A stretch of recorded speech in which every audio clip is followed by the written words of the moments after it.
जो मिशन, देखिए पहले तो ये कॉन्फ्लिक्ट जो शुरू हुआ, इसका जो बेस था वो सिर्फ आतंकवादी घटना थी।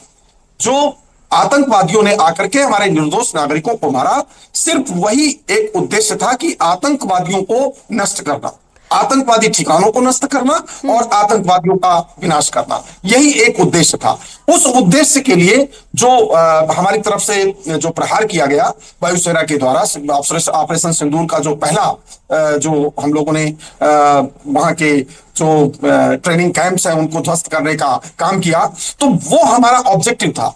उसी ऑब्जेक्टिव को लेकर के सिर्फ हम चल रहे थे, उसके अलावा दूसरा कोई ऑब्जेक्टिव बिल्कुल नहीं आप था। सही कह रहे हैं अजमेर जी, ऑब्जेक्टिव बिल्कुल यही था। और यही वजह है कि जब एयर स्ट्राइक की गई तो एयर स्ट्राइक के बाद भारत ने ये क्लियर कर दिया था कि बदला पूरा हुआ और हमारी तरफ से ये चीज खत्म हुई। लेकिन उसके बाद भी पाकिस्तान नहीं माना। अब आपसे मैं ये समझना चाहूंगी कि अब आगे क्या एक्सपेक्ट किया जाए, क्या एक्सपेक्ट किया जाए कि युद्ध जो विराम की ओर था वो अब दोबारा से बढ़ जाएगा, या फिर दोबारा कोई संभावना है दोनों देशों के बीच बातचीत की?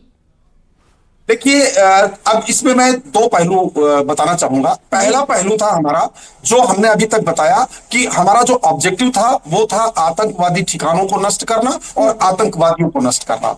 वो ऑब्जेक्टिव हमने पूरा किया। उस ऑब्जेक्टिव को पूरा करने के बाद यदि वहां पर किसी प्रकार की कोई दिक्कत थी पाकिस्तान को, तो उसे सामने आकर के बात करने का प्रयास करना चाहिए था और यह बताना चाहिए था कि देखिए हमारे यहां अगर ऐसा कुछ था और आतंकवादी कैंप थे और तो ये थे तो कोई नहीं, और इन केस अगर कोई ऐसी अभी भी कुछ ऐसा है तो उसमें हम सहयोग करने के लिए तैयार हैं। बात तो ये होनी चाहिए थी।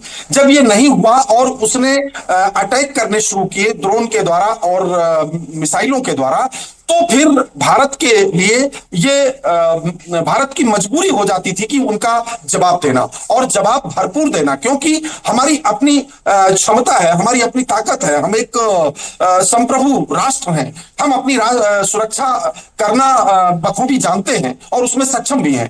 तो फिर हमने वो जो है रिटेलिएशन, और वो भी एहतियाती रिटेलिएशन करने शुरू किए कि किसी ना तो हमने किसी तरह के जो नागरिक ठिकाने हैं उन पर नागरिकों को टारगेट नहीं किया गया, ठीक है। किसी तरह के उस तरह के इंस्टॉलेशंस को नहीं टारगेट किया गया जो नहीं करने चाहिए, जैसे कि उधर से गुरुद्वारों पर और दूसरी जगहों पर जो टारगेट करके और आप सही कह रहे हैं अजमेर जी, लेकिन एक बात मैं यहाँ पर ऐड करना चाहूंगी। नागरिकों की जैसे कि आप बात कर रहे हैं, सिविलियंस की आप बात कर रहे हैं, पाकिस्तान एक ऐसा देश नजर आता है जो अपने नागरिकों को आगे रखकर बैकफुट पर खेलता है। और ये हमने बहुत बार देखा है कि अपने नागरिकों को आगे रखकर खुद यहां पर पाकिस्तान बचना चाहता है। अब देखिए, शहबाज शरीफ ने तो क्लियर कर दिया कि हम सीज फायर चाहते हैं, लेकिन पाकिस्तानी सेना नहीं मान रही। अब ऐसे में अगर भारत अटैक करता है तो वो चाहता है कि दुनिया की नजर में भारत गलत दिखे और सिविलियंस पर अगर भारत अटैक करता है, जी जी बिल्कुल, तो बैकफुट पर कहीं ना कहीं पाकिस्तान अब खेलना शुरू हो गया पाक आर्मी के पीछे। बिल्कुल यही हो रहा है। तो इसीलिए मैं कह रहा हूं कि जब वहां पे हमने जब उनके अटैक्स को जब रिटेलिएट किया, जब हमने उनका जवाब दिया, तो वहां पर जवाब कुछ ऐसा, जब जैसे जैसे आप स्केल बढ़ाने की कोशिश करेंगे, हमने समझा कि चलिए ठीक है, ये इधर से चिटपुट थोड़ा अपनी जनता को दिखाने के लिए कुछ इन्होंने ड्रोन और ये फेंक दिए होंगे, तो उनको हमने हमारी जो हमारी एयर डिफेंस सिस्टम है उसने नाकाम कर ही दिया, और उसके बाद हमने कुछ जो उनके जवाबी कार्रवाई थी वो कर दी। इसके बाद शायद वो मामला शांत हो। अगर वो शांत नहीं हो रहा है, आगे बढ़ रहा है, तो फिर हमें स्केल अप करना पड़ता है। और जैसे ही स्केल अप करना शुरू किया, जैसे ही उनके 3-4 जो एयरबेस हैं उन पर निशाना बनाया गया और वहां पर जब हानि होना शुरू हुई, तब वहां पर यह समझ में आया कि ये तो सब बर्बाद हो जाएगा। तब उन्होंने रास्ता अपनाना शुरू किया कि किसी तरह से ये सीज फायर हो जाए। तो सीज फायर की बात तो हो गई, उसको मान लिया गया, लेकिन उसके बाद फिर अब अगर इस तरह की कार्रवाइयां हो रही हैं, तो इसका मतलब जब तक उसकी नाक रगड़ी नहीं जाएगी पाकिस्तान की, तब तक वो समझ में नहीं आएगा। देखिए, एक बात निश्चित मान लीजिए कि ताकत से ही समझौते होते हैं। जब तक हमारे पास शक्ति नहीं होगी, तब तक हमसे कोई समझौता नहीं करेगा। इसलिए उस शक्ति के सामने ही समझौते होते हैं। ये किसी का, ये बहाने सिर्फ होते हैं कि हमें फलाने कह दिया और हमें वहां से फोन आ गया और उन्होंने कहा।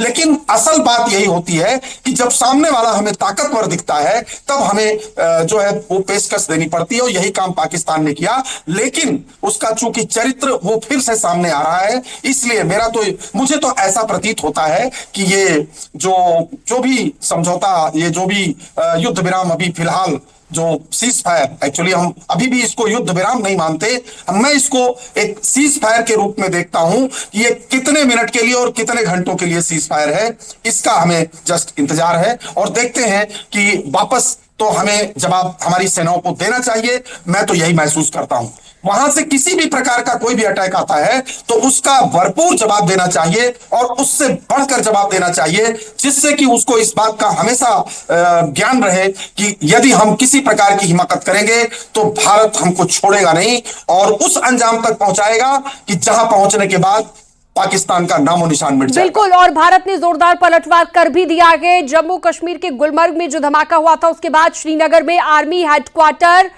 को लेकर भी एक और खबर आई, और सीज फायर का उल्लंघन करने पर भारत ने जोरदार पलटवार कर दिया है। करगिल में भी एक ड्रोन नजर आया है, और जम्मू कश्मीर के गुलमर्ग में भी धमाका हुआ, लेकिन आर्मी हेडक्वार्टर के पास 4 ड्रोन को तबाह भी कर दिया गया है।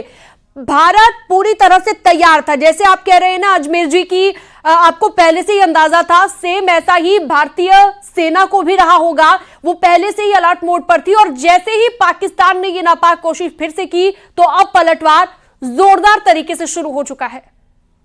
जी बिल्कुल, जो सेना के द्वारा जो प्रेस ब्रीफिंग की गई थी उसमें भी उन्होंने साफ साफ कहा है कि हम पूरी तरह से अपनी देश की सुरक्षा के लिए पूर्ण रूप से तैयार हैं और तैयार रहेंगे। किसी भी प्रकार का जैसे ही कोई हिमाकत की जाती है तो उसका भरपूर जवाब दिया जाएगा। तो वो मुझे भी पूरा विश्वास है अपनी सेना पर, और हमें गर्व है, हमें पूरे हिंदुस्तानियों को। अच्छा, एक और चीज यहाँ पर मैं आपसे समझना चाहूंगी अजमेर जी, क्योंकि लगातार हम देख रहे हैं कि जो पाकिस्तान अटैक कर रहा है वो अटैक ऐसा नहीं लगता कि किसी बड़े मकसद से किए जा रहे हैं, किसी बड़े हमले के लिए किए जा रहे हैं। बहुत छोटे छोटे ड्रोन भेजे जाते हैं, चाइनीज ड्रोन, और 300-400 जितने भी ड्रोन भेज दे, लेकिन वो जानता है कि भारत अपने महंगे हथियारों का, महंगे संसाधनों का इस्तेमाल करेगा, और ऐसा करने से वो दुश्मन देश को कहीं ना कहीं कमजोर करने की भी क्या रणनीति अपना सकता है? क्या ऐसा लगता है कि इतना माइंडसेट हो सकता है पाकिस्तान का? देखिए, इतनी दूरदर्शिता और इतनी सोच तो उनके अंदर कहां से पनपेगी, ये तो मुझे उसका अंदाजा नहीं है। लेकिन हम देख रहे हैं ना, क्योंकि बहुत छोटे छोटे ड्रोन हैं। सिर्फ एक फतेह 2 उन्होंने एक बड़ी मिसाइल